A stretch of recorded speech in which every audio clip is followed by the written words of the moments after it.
പാവം, അതിന് കഠിനമായ ദാഹമുണ്ട്. ഒരു നാഴിക മുമ്പ് താൻ എങ്ങനെയായിരുന്നോ അതേ അവസ്ഥയിലാണ് അതിപ്പോൾ. ഇത്തിരി വെള്ളം കിട്ടിയില്ലെങ്കിൽ ചത്തുപോവും. അയാൾക്ക് നായയോട് വല്ലാത്ത അലിവ് തോന്നി. അയാൾ അതിന്റെ ശിരസിൽ മൃദുവായി തലോടി. നായ വാലാട്ടി. അയാളുടെ കുപ്പായത്തിന്റെ വക്കിൽ നിന്ന് നക്കിയെടുത്ത നനവിന്റെ നന്ദി. നിൽക്ക്, ഞാൻ നിനക്ക് വെള്ളം തരാം, അയാൾ നായയോട് പറഞ്ഞിട്ട് കിണറ്റിൽ വീണ്ടും പൊത്തിപ്പിടിച്ച് ഇറങ്ങാൻ തുടങ്ങി.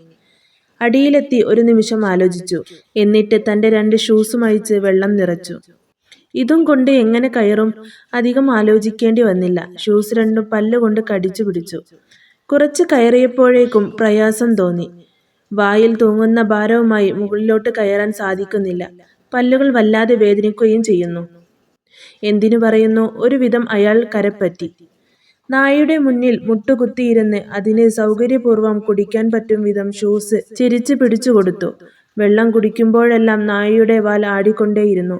അയാളുടെ ചുണ്ടിൽ ഒരു പുഞ്ചിരി വിരിഞ്ഞു.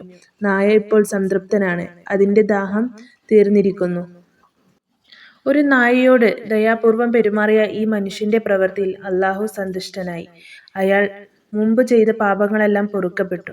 പ്രവാചകൻ കഥ പറഞ്ഞു നിർത്തി. അല്ല ദൈവദൂതരെ, ജീവികളോട് കരുണ കാണിച്ചാൽ ഞങ്ങളുടെ പാപങ്ങളും പൊറുക്കപ്പെടുമോ? ഒരനുചരൻ ചോദിച്ചു.